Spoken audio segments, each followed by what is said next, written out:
Sila, no? Sana sila. Gusto ko rin kay Kim.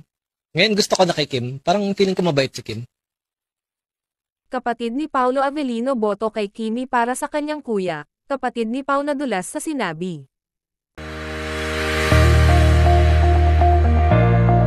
Sa isang live streaming ng kapatid ni Paulo Avellino ay nadulas nga ito nang may nagtatanong na isang followers tungkol kay Kim Chu at Paulo Avellino kung sila ba ay magjowa na ba talaga, at kung boto ba ito kay Kim para sa kanyang kuya Pau, at ang tanging nasabi lang nito ay, mabait si Kim, sa tingin ko talaga ay mabait siya, gusto ko siya para kay kuya, nagtatago nga, sa tingin ko naman mabait talaga si Kim.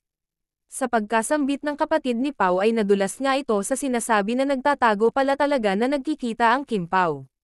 Samantala, naging masaya naman ang ate Lokam ni Kimi at ang buong pamilya ni sa mga success na natamo ng dalaga, ay nagbigay nga ng mensahe ang kanyang ate tungkol sa kanyang maging susunod na magkarelasyon. Ito, ay sana daw ay mabait at maging totoo sa kapatid. Nasa saktong gulang na rin daw si Kim at deserve daw nito na maging maligaya at magkaroon ng inspiration na bukod sa kanila ay makakita ito ng bagong inspiration na pag-ibig.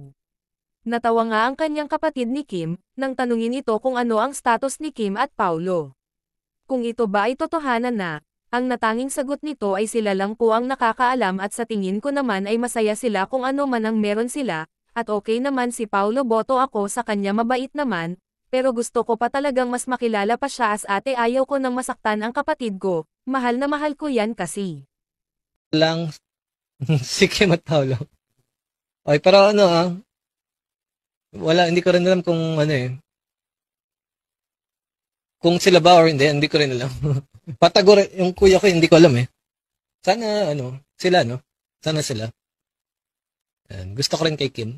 Ngayon gusto ko na kay Kim. Parang feeling ko mabait si Kim. Pakiramdam ko mabait si Kim.